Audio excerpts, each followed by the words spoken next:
Welcome to the Software People Stories. I'm Shiv. I'm Chitra. And I'm Gayatri. We bring you interesting, untold stories of people Associated with the creation or consumption of software-based solutions. You'll hear stories of what worked, and sometimes what didn't, you will also hear very personal experiences. and insights that would trigger your thoughts and inspire you to do even greater things.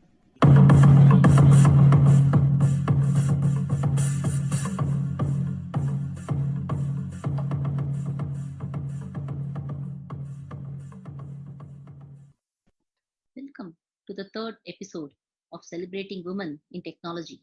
You will hear the life journey of Shalini Chaudhary through the lenses of algorithm and clear decision making.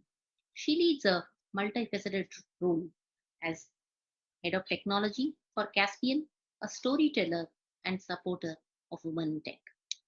Hi Shalini, a very good morning to you. Thank you for accepting to be part of the Software People Stories. Hi, Gayatri. Good morning to you as well. And I'm really glad you asked me to be a part of this. Really excited to be speaking with you. Short story for you. We started Software People Stories as a podcast a year back. And I recently joined as a guest.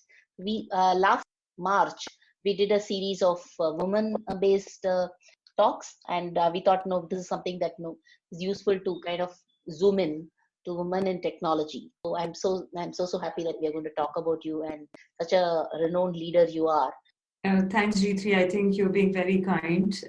I don't know about being renowned leader, but definitely have spent considerable amount as a woman in technology. So I'm really glad to be of help, and I'm really excited to share my story as well. It's been a very interesting life journey for me. So I'm glad that I will be able to share this with a wider group using the channel that you have built. We'll get started right at the beginning, right? Many of our listeners are younger crowd. So we wanted to understand, they want to understand, how did you get started? And what propelled you to get even started? What made you get interested in technology? Sure, G3. So I still think it's a very interesting story after all these years, given how old I am. In my days, unlike what happens today, we did not have computers or we did not have coding classes.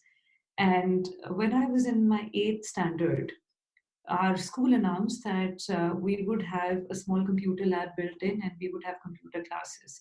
So you can imagine all of us having no computers at home, have never learned any coding. We were all very intrigued and excited.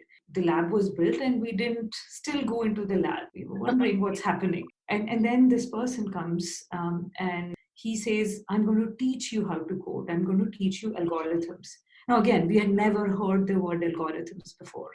So we all sat with our classwork, notes and everything. And he said, I will give you a problem and you all have to think about it and come back. How do you make a cup of tea? So that was the problem. And then he explained to us how you can write down an algorithm on a piece of paper using the flowchart symbols. So that was our homework. We all did our homework. We came back the next day. We submitted our homework. And when he started grading it, he singled me out and he said, you've done something very interesting. So again, these are the days when typically you made the cup of tea the way pretty much all of us do. You boiled water, you added tea leaves, you put milk, sugar, let it boil and serve the tea. But this was the time when tea bags had started becoming popular or started getting into the market. I, being the naughty one, wrote my flow chart and said the tea had to be made with the tea bag. So I said, is the water boiling? Dip the tea bag. Is it strong enough? No. Continue dipping. If yes, add milk and sugar. So he was very intrigued. And I still remember he gave me like full marks, and with his red teacher pen, he wrote excellent with 2 exclamation marks. And I came home. I was so thrilled. I knew I could write algorithms. I knew I could think logically, and I knew I could hence write a piece of code. So even before I wrote my single line of code or stepped into a computer lab, I think somewhere doing that algorithm different than the rest of my class, I would say that started me onto my journey of being in technology Awesome. Such a unique way, right? We keep talking about, thinking out of the box. Now I have to say thinking out of the tea bag. Interesting, Shalini. So after schooling, uh, where did you get started in terms of college? Sure. So I took math and science.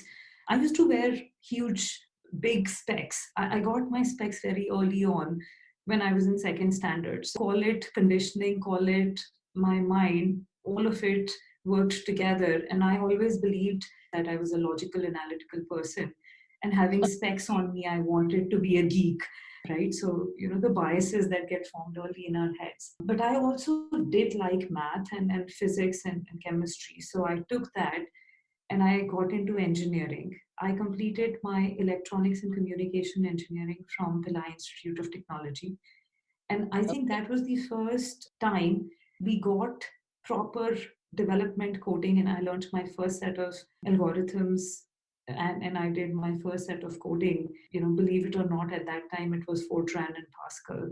My resolve of getting into something that is logical, analytical, and flowchart like in 8th standard further got cemented during my engineering, where I did mini projects using those MS-DOS black screens where you had to Yeah. start writing code.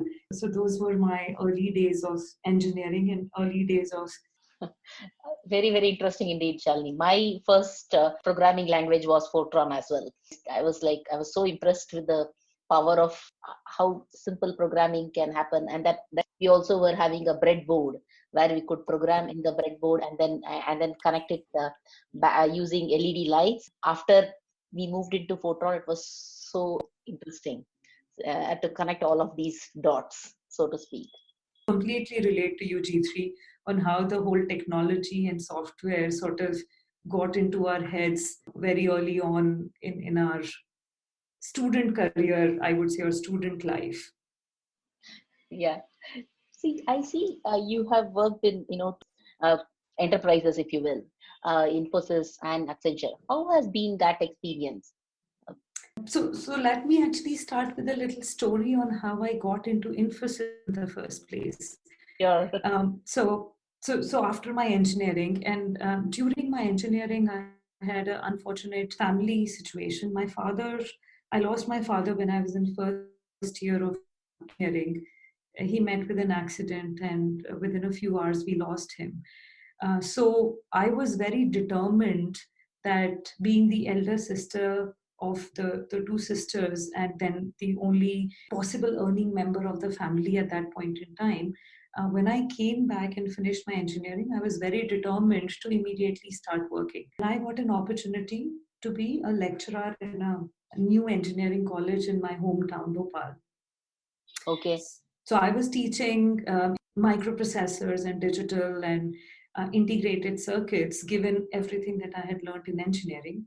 And one day when I was preparing for a lab, looked as old as I was at that point in time, my sister called me. And remember, these are times when there were no cell phones. So she had called my college main desk, and then they routed the call to my lab. Okay. And my sister sounded really excited. And this is about 3 p.m. And, she's younger to me. So she calls me Didi, which is what North India, Akka equivalent of South India is, right? Yep. And she was excited. She said, Didi, you know what? There is this big one-page ad of some company, info something, but they are talking about computers. And I remember how excited you were in 8th standard, and then you were writing your Fortran and Pascal programs. Why don't you go? They are doing a walk-in interview. So how cool is that? I know. And she said, it must be a good company, Didi, because they have given a full page ad. So that's how we evaluate things in life sometimes by the size of the commercial on the local paper, etc. I decided and I showed up for that walk-in interview. And when I went in, I realized that it was not an interview at all. So Infosys, I am not sure if they do that today, but in my times, and I'm talking about 97, 98, they used to take a written exam and only then did you get to go for an interview. I saw this classroom sort of place where everybody was heads down and doing a paper. because I was about 3 minutes late. So I walked in, the HR person looks at me and said, okay, give me your resume. So I said, I don't have a resume. I'm just coming from my job. I thought it was a walk-in interview. And she was clearly very unhappy with me. She gave me a blank piece of paper and said, sit down, write your name, your father's name, your marks, and your short synopsis of a one-page resume. Lightning resume. I did that. I know, lightning resume, literally. I did that and I handed it over to, and then she gave me the paper. So I'm already about 10, 12 minutes late. I finished that paper. The result came out. One other person from that class of about, I don't know, 35, 40 of us, and I got picked up. And I had not even solved everything on that paper. So Infosys for an approach, because they used to always ask us to leave the rough paper behind as well. I got selected and I got invited for the interview. They said, when you come for the induction, bring a resume, which of course, again, I forgot. G3, believe it or not, till date, I have never applied for a job with a resume. Of course, I've built profiles and I've sent it out, but I've never, and even for my second job with Accenture, there was a similar interesting story, but I have never created a resume for a job. So one of the funny characteristics of my 22 years in professional services. Very interesting indeed, Shalini. So you started in the testing side, is it? When you joined Infosys, was it really planned, or was it an accident? It was coincidental. I did not join in testing. In fact, I joined what Infosys used to call open systems, where we learned languages, and my first project was in Power Builder 5.0. Okay. So I was doing development, and that's how I joined my second project. During that project, because we were starting to build a warehouse management system, there was an onshore team, and my project manager thought that I was inquisitive enough and my communication skills were okay. So they sent me to US after 1 year of my joining Infosys. So I ended up doing the whole onshore gig very, very quickly. Okay. And so for the first 2 years, I was a developer. And I think it was a very good thing that happened to me, because from being logically thinking on algorithms to make a cup of tea, down to then writing piece of code, I believe strongly cemented my both understanding of software as well as analytical and logical thinking.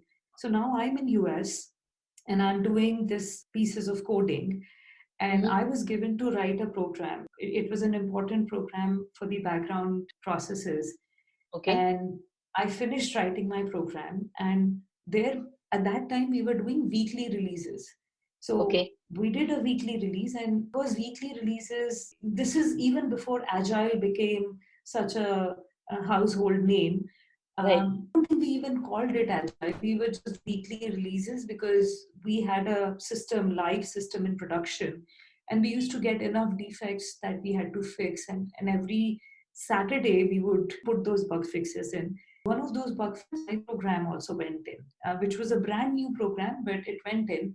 And because we were putting in a big piece of code, we suspected that the system will go down on Sunday, and we will get into one of those severity one war room kind of scenarios. Wow. And it didn't happen. So it didn't happen. So we all had a good Sunday. And on Monday, when we all came back, so now you have to imagine, like, we used to call it a bullpen, and 8 or 9 of us are sitting there, and the director, she walks in and she said, what happened? Did you not put the release in? And we said, we did. And she said, did we not have the splitter going in? We said, we did. And she looked at me, she said, and we didn't have a 7 issue on Sunday. What did you do, Shalini? And I said, I think I tested it properly. So what does that mean? And you can see G3 where this is going. When I explained to her what it was, she said, okay, I think this is what you will do from now on. So she separated me, and she told my manager that while the rest 6 or 7 will continue writing piece of code, I will only be responsible for whatever I did with my splitter program. And that's how my testing career started. So um, I became the tester for the group. I went on to then requesting addition of a person, and Leslie from production role joined my team. So we were the two testers. And I Okay. used to actually really like my job. Along with Leslie's help, I could understand what the business wanted from the software.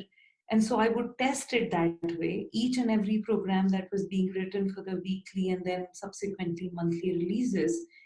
And actually, I felt, to be honest, at that age, I felt quite powerful. I mean, looking back, I think that was not such a good feeling.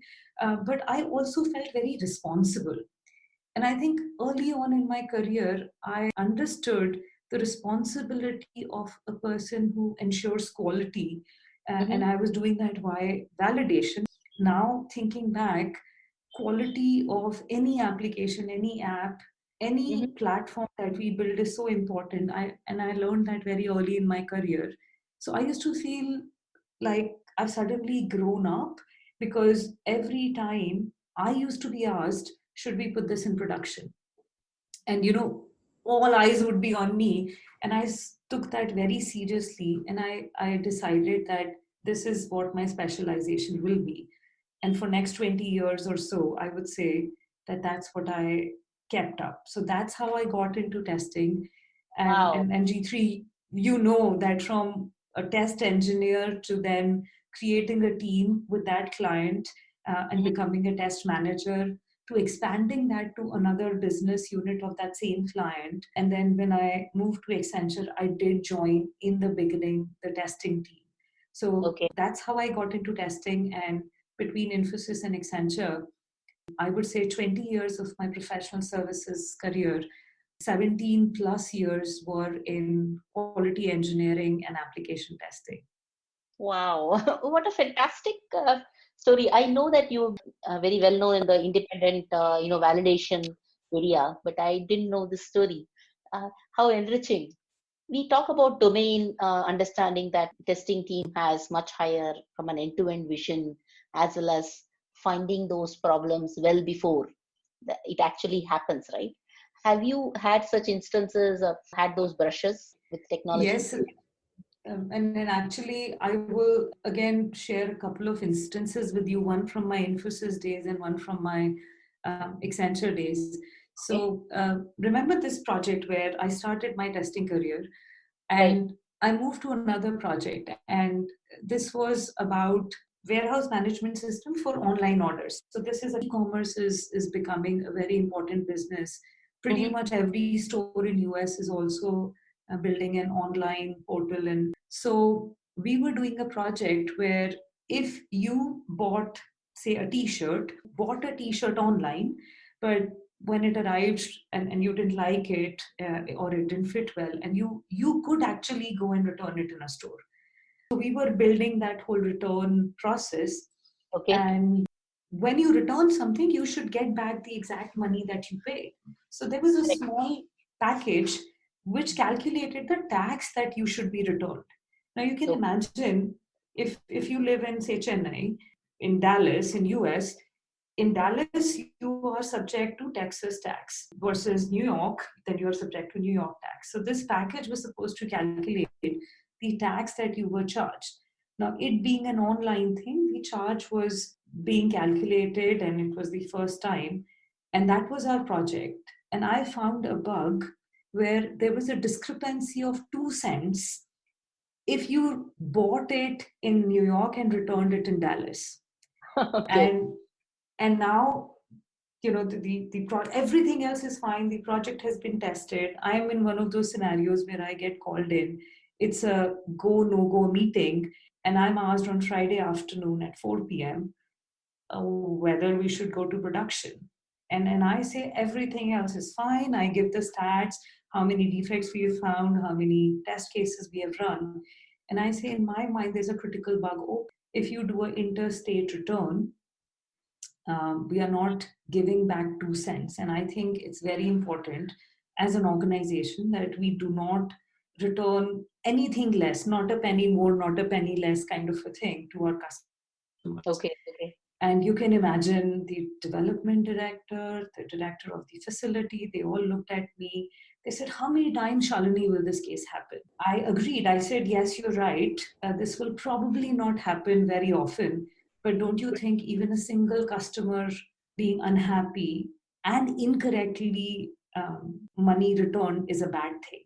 So then it became an integrity thing for the company. And I'm proud to say they decided not to put that into production. We fixed that bug and we went live only when we had fixed the tax issue.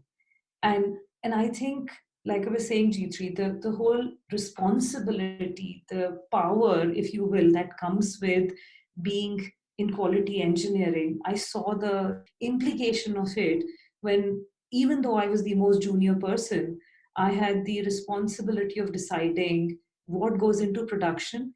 And more importantly, I also learned the importance of customer satisfaction and doing right by our customers or by our company. So that happened in Infosys. And I've had similar scenarios at Accenture. And again, I was working for a very important tech organization. Now, this time I'm a manager, a delivery lead. And we had a scenario where 28 applications went down because of an Oracle crash. Okay. We are across 3 locations. We are in a war room. There is a live call happening. People have been woken up at 4 a.m. And we thought we fixed it. And again, it was a quality call where the US folks were requesting that we go live. And I wanted to make sure that my team ran another round of tests. Similar scenario, made an executive decision, no, we will not go into production, or we will not bring back production. And I remember my team and we stayed back till about 2 in the night. And then we got back at 6 in the morning. We worked in shifts.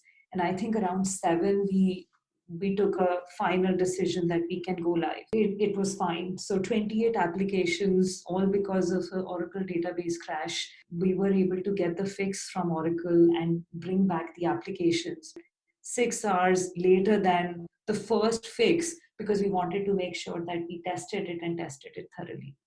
I remember those two instances where one, as a test engineer, and second, I would say as a delivery lead, say that you can never take a tester out of Shalini. And I think that is so correct. I still think like a quality person. And more than quality, I feel you are more customer obsessed in terms of saying, okay, what is are we doing right by the customer? It also boils down to our values and integrity, right? We talk about values as if it's something which is only with the CEO's hands, and values is actually something that has to be practiced on a day in, day out, right? During critical decisions. And is one more round means that 6 hours the system is down, and that will definitely be a lot of dollar implications.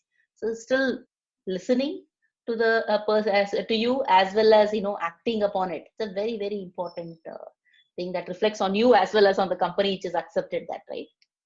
Absolutely. And I should say on my teams, there, when I look at it, they were my seniors and the executive leadership who demonstrated that. In the second scenario, I had a big team. I mean, we were 100 odd people supporting those set. Kudos to my team that stood by my decision and said, we will continue to test it. Don't worry. We will work and alignment of the value system. Like you correctly said, Jeet, customer visits, integrity, and the quality of what you are releasing out in production.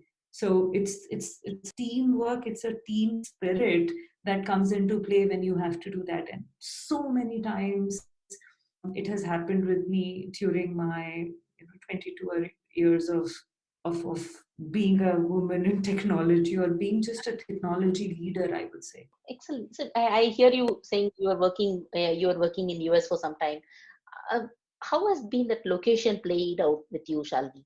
Because a lot of women in technology, I have heard them saying, hey, I don't want to relocate, or if I relocate, I lose my job. This is a constant predicament for women in tech, particularly early on in your career when you're single, it plays out differently, but as you have dependent, kind of plays out differently. So how has been your journey?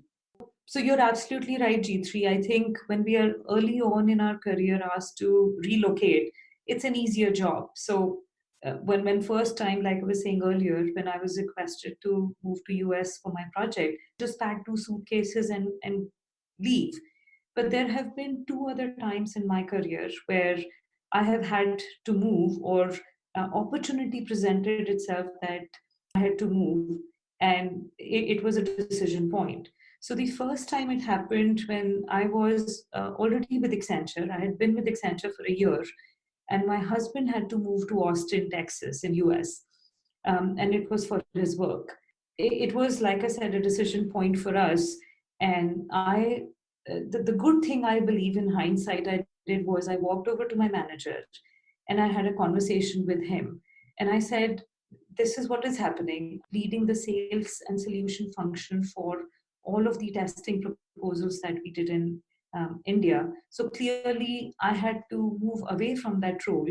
I defined my priorities as first being with my husband, and I knew that I could do something and I could still add value irrespective of where I would be. And I'm glad to say that my manager felt the same. I requested for a move. I was actually ready to take a sabbatical, or take, like I said, because that's how I was defining my priorities at that point in time. And I'm glad to say that my manager worked with his US counterpart, and I actually got a role in Austin at US, which was not a client facing role. It was very different from what I was doing in India. But because of that role, I was able to create, they are called delivery methods at Accenture. So I was part of the team that created delivery methods for testing. For the longest time, my manager in US, Jeff, and I used to joke. He would say, you're the mother of testing delivery methods. And I would say, no, how about calling me the queen? So we used to have that joke for a long time. The fact of the matter is, and of course, this is hindsight wisdom, I think I did 2 right things. One, I defined my priorities. And I want to say this, that each one of us has to make that decision, and we should define our own success. I really believe in that. A lot of times we get mired in confusion because we think, oh, if I do this, maybe I'll lose that next promotion, or I will lose golden opportunity. But if you believe in yourself and you believe in the value that you add to the organization and the team, you have to believe that you will have a role. And like in my case, I left a very, very lucrative role, but found another very satisfying role that then made me, and I would still say queen, queen of test methods for all the time that I spent at Accenture. So that was my move to Austin. We came back, and the next opportunity presented itself to me where I had an opportunity to move to Europe. Okay. And take up a role that would then allow me to grow the testing business in Europe, Africa, and Latin America. So it was a big role. It was a huge opportunity. And I wasn't sure how it would pan out. So I came home. I told my husband, hey, I have this grand opportunity. Are you okay to quit your job? And he said, yes. I mean, literally, that is how simple it was. And I'm glad that he was at a point where he had just finished a project, and he said, I can definitely do that, because he was not in a critical juncture in the project. Because I totally understand that there will be times when, for my audience, it wouldn't be as seamless as it ended up being with me. And you might have to, living apart for a few months or something like that. But like I said, in my case, the bigger decision was whether he stayed back and found his next project, or whether he took a break and came along with me. So literally, I often joke with him what I did for him to enable him to move to Austin. A few years later, he paid it back by making that decision and said, no, we will travel together, literally on the same flight. And we traveled together for my role in London. I have now, because of that, worked on 3 different continents, 9 different cities, and have had the experience of working with global clients. I have, like I said, defined my own success, defined my priorities, and took a risk of picking up a new role, believing that my organization values me and then I can add value to the organization. So that Such a has been my across the continents journey, G3. very, very nicely put. In fact, that reminds me of my location strategy. When I was expecting my son, my husband got an opportunity to US. A year before that, we were talking about it, but something didn't click. So we said no, we'll wait for it, and then we decided to go the family way. And it so happened that when I got the good news, as you say, at the same time he also got the news of that the US opportunity getting settled in. I had two decisions to make. One is either quit my job and go in as a dependent visa. In the US that time it was H4, or wait for another year, apply for a H1 and then go as a with a job. So it was extremely hard decision. There were so many naysayers saying that why are you even thinking about a job when the baby is on the way, and why do you want to continue to work when the baby is there? So such conversations were very, very normal in our household. And that time I decided, believe it or not, I said I will stay back, let him continue his job. I stayed for a year and 3 months in India, and I traveled with my 10-month-old baby.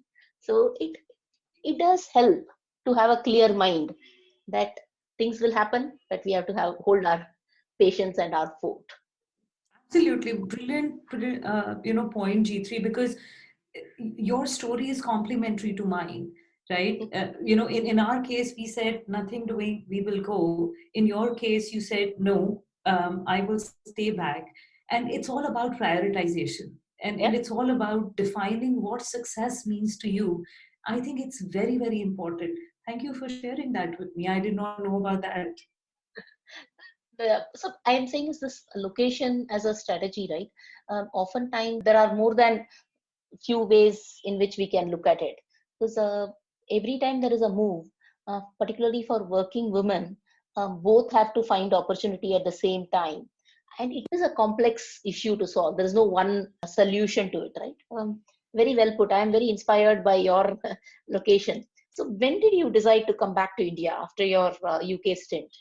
Yes, so when I moved to London, Europe, because that was the primary objective, when we were going, leave his job and come along, and of course he was taking a break. So at that point in time, like you said, right, it's a complex decision to make. So we had a conversation and we said, okay, how long are we going there for? At least going in, we should have a plan.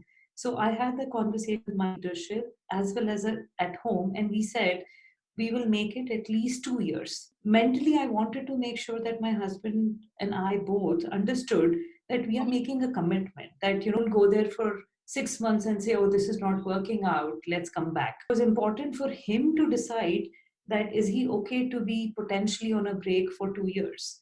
So we made a plan for at least 2 years, and we said, based on how things go for me and for him, we will see what happens after 2 years. So we were prepared to add another year or 2 years, but only based on how things went. Okay.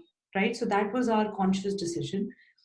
1 year into our London life, the company that my husband used to work for a couple of years before we left, he must have been a huge value to them that they insisted that he joins them back.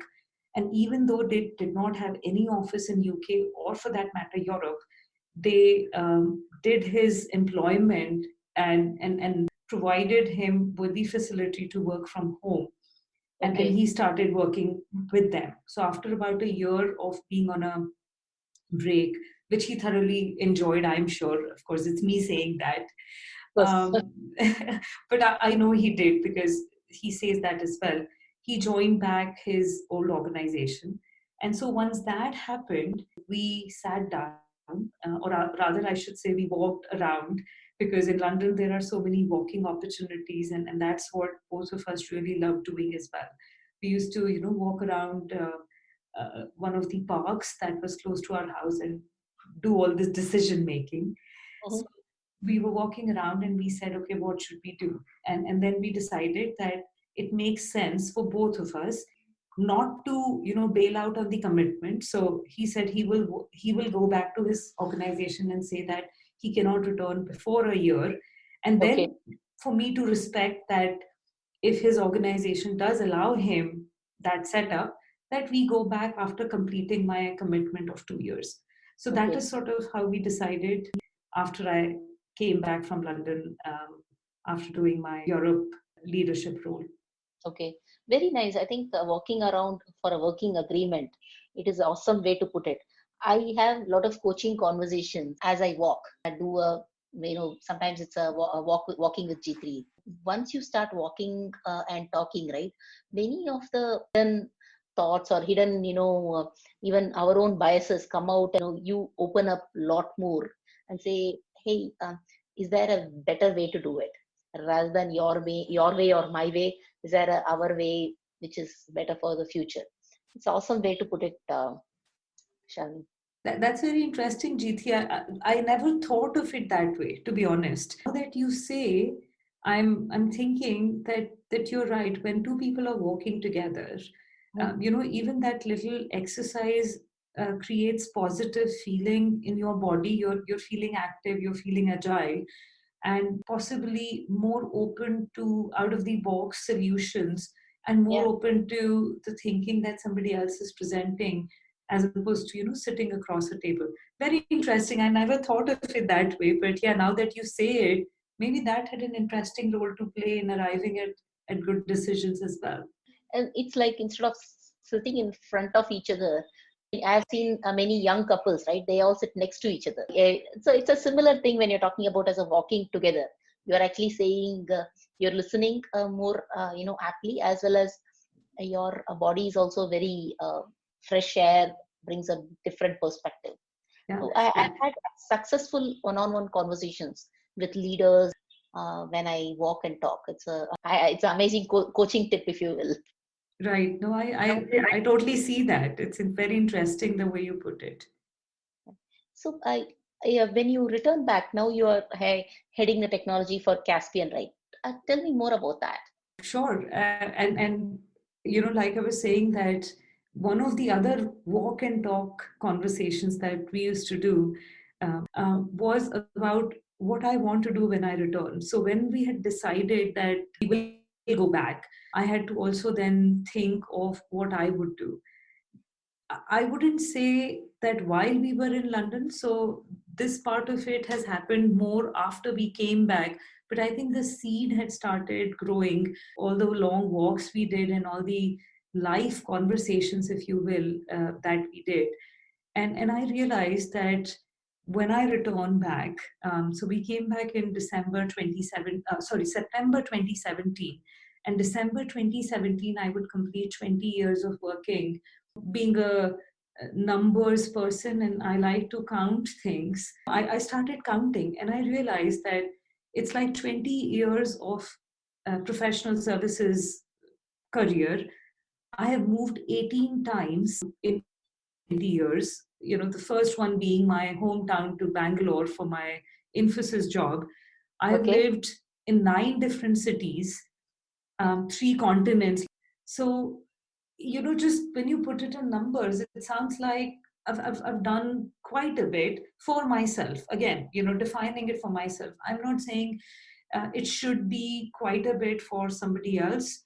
40 years, 20 moves might not be, enough for somebody. For me, it sounded like a very well-rounded 20 years of my life. Even when I think about the number of people I have had the privilege of meeting and the chance of working because of my Europe role, because of my India role, I have worked with over 30 country people, experienced how they think, how they behave, what are their cultural values, even though we were united in organizational values. So Okay. doing all that thinking made me feel that I should definitely do something different. And having worked in corporate for 20 years, I really wanted to create an impact. I decided that I have to make a step change. But how do you make a step change if you keep staying in the role that you are in? I personally thought it would not be the right way of making a step change. Okay, So okay. I decided to leave Accenture. I had done it.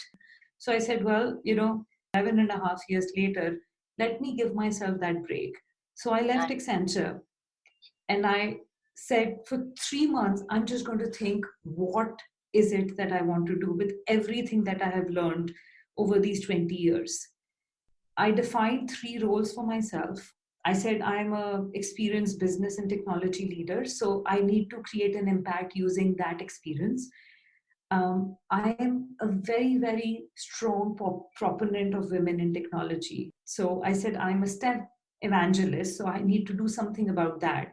How I would do it, I wasn't answering. I just first was trying to answer, what is it that I want to do?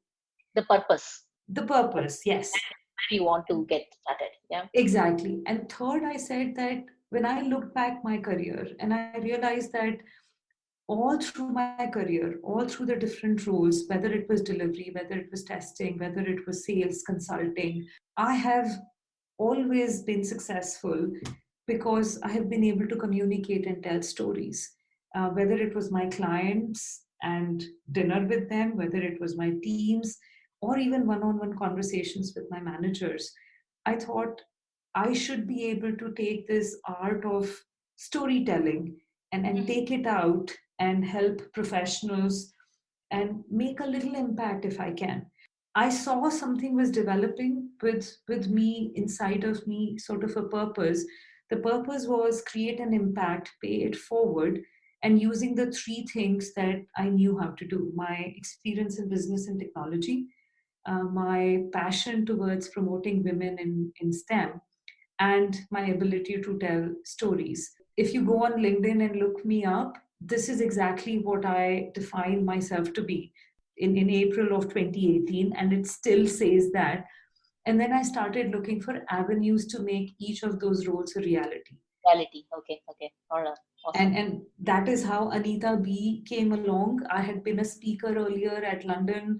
I knew Anita B existed and I knew the mission of being women in technology. So I reached out to them. And today I'm a community lead for Hyderabad chapter that I'm very proud of. Staying in that same theme of paying it forward, I also knew about a charity called Timeless Life Skills. And they conduct workshops and create labs to promote rural children and make them future ready and life ready. That's why Timeless Life Skills. So I am the India representative of Timeless Life Skills, where I create workshops for rural children. And Gayatri, you would love to hear this. My favorite set of schools is in Tamil Nadu. So I I travel there a few times in a year. And I have so far conducted workshops on coding, on AI and machine learning, on communications, mind map, role models. Intention is to make these children life ready and future ready. And that then aligns both with my storytelling and the women in STEM thing. I started both of those. Last edition was Caspian, where I chanced to meet one of my very, very old friends. You remember that tax story that I was telling you, where I walked into a room and said, we can't go into production? Yeah.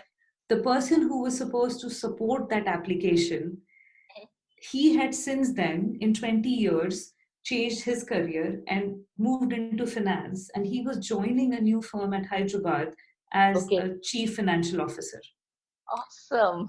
So he reached out and he said, hey, my company needs something in technology. Would you be interested in coming and talking to us?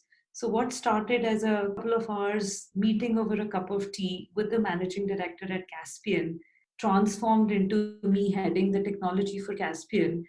And the reason I got attracted to Caspian was also about the whole making an impact. So Caspian Debt, which is where I head technology, provides loans to small and medium enterprises across India And one very important and non-negotiable criteria for us is that the company should be making a positive social or an environmental impact. So healthcare, education, clean water, clean energy, financial inclusion, those are some of the sectors that we work with. And when I heard the MD talk about the mission, you can imagine, G3, if everything in my life had to be about impact, timeless life skills, Caspian completely fit in that. Do something good, pay it forward, and create an impact philosophy that I had defined for myself. That is how I ended up being at Caspian. So those are the 3 or 4 things I do now. And I'm very glad to say, again, I have defined my own success, my life, what I want from life. I work as head of technology at Caspian, where we are building this brand new platform, completely cloud native, on Amazon and Salesforce with Microsoft technologies. And that will allow us to provide capital to companies that are trying to make a positive impact to the society and the environment while continuing my work with Anita B and Timeless Life Skills. So Amazing. that's what I do now. I can vouch for your storytelling skills, Shalini, right in this podcast itself. I know you are very strong I'm enamored by your depth of conversational skills. I'm so thrilled by this conversation, and I feel we have a lot more to talk about, be it from an environmental impact. How can we join hands to a lot of, instead of being mired in confusion, your words. So excellent. Just wanted to ask you any last thoughts that you want to share with our listeners. Sure, thanks, G3. So first of all, definitely our conversation will continue, and I want to thank you and this platform for providing an opportunity to me to share my stories and my life journey. In terms of my listeners, I would say 2 or 3 things. One, and I've been saying this throughout, that define your own success. I have tried to follow that throughout my life, and I think I'm a better person and in a better place in life because of that. So define your own success. The second thing, always continue to learn. And in today's world, it cannot be more important, because as we go through, I have realized that what has made me successful and satisfied is my ability to be open and continue to learn. So whether it was learning a new algorithm or to make a cup of tea, I have always tried my best to learn. In my new life, I have taken up learning ancient history, and I've done some courses on it. So while it's a very joyful experience, it also continues to add to you as a person. So my second message would be continue to learn. And the third and final one would be do not hesitate to take up a new role. I think women, as compared to men, are more self-critical. They think they should pick up a role or they should take a new opportunity only when they're picture perfect ready. And they seek that assurance from not just themselves, but outside. And I think that is where we sometimes lose opportunities. So my final message to my listeners would be grab that opportunity with both hands. Have faith in the person or set of people who are giving you that new role. Have faith in yourself and ask for help. If you don't ask, you will never know. So ask for help, ask for support from your coaches, from your mentors, from your family, but don't hesitate to pick up that new opportunity. So those would be my 3 things. Define your own success, continue to learn, and don't hesitate to pick up that new opportunity. What a nice way to put it, Shalini. I don't think I could have put this any better. And amazing to talk to you, Shalini. I'm all smiles. I know you can't, listeners can't see me.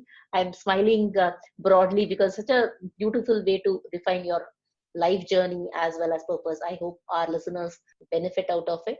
And thank you so much for your time, Shalini, to be candid as well as being very thoughtful about yourself. Absolutely. It's been a pleasure, G3. Thank you so much for having me on your podcast.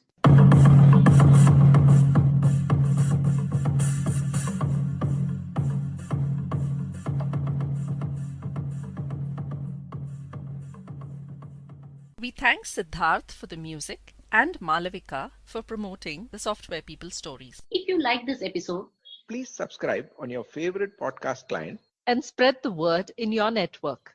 if you'd like to share your story, Contact us at podcasts@pm-powerconsulting.com.